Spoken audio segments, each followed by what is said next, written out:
Research has shown trauma at a young age has long-lasting impacts.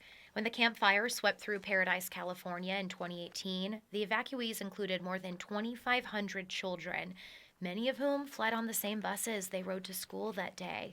Teachers recounted to Newsy escaping the flames with children, believing they were going to die. Some of these kids left the campfire in buses with things burning around them, and the new school season started and kids were being bused back into Paradise, some of them for the first time ever, and getting on that bus was, for some kids, very traumatic. They had literally a physical response like, oh my gosh, everything's coming back, and I've got all that anxiety. It's really triggering. It was very triggering for them. I am proud of you.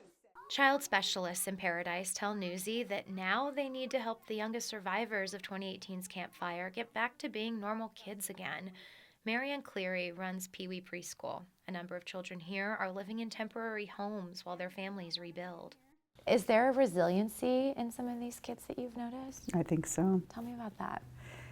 Well, they don't have a choice. They have to be resilient. An August 2019 report showed that even before the fire, Butte County had California's highest rate of adverse childhood experiences, which were often linked to preschool expulsions and early childhood mental health challenges. The report warned the experience of the fire may compound those existing issues. I met with a family on a personal level. Their 3-year-old was having some problems, and so, started doing some loose art with her and talking, and I was like, oh, your boots are on backwards. And she's like, yeah, they're every day. I was like, wow, that's really cool. Why do you wear them like that every day? Well, I wore them like this the day of the fire, and that's how I got out. And she was 3.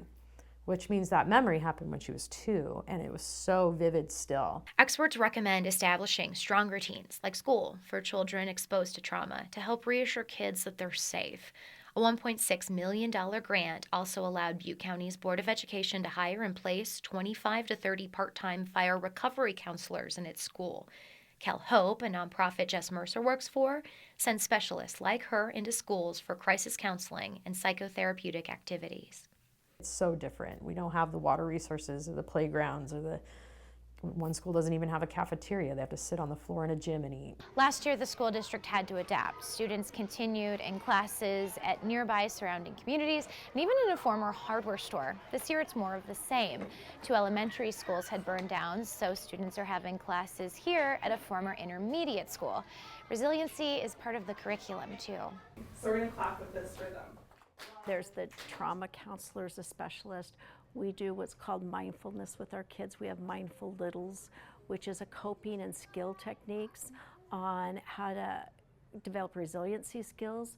We're doing a lot with the high school kids on resiliency skills. We're not going to let the fire define us.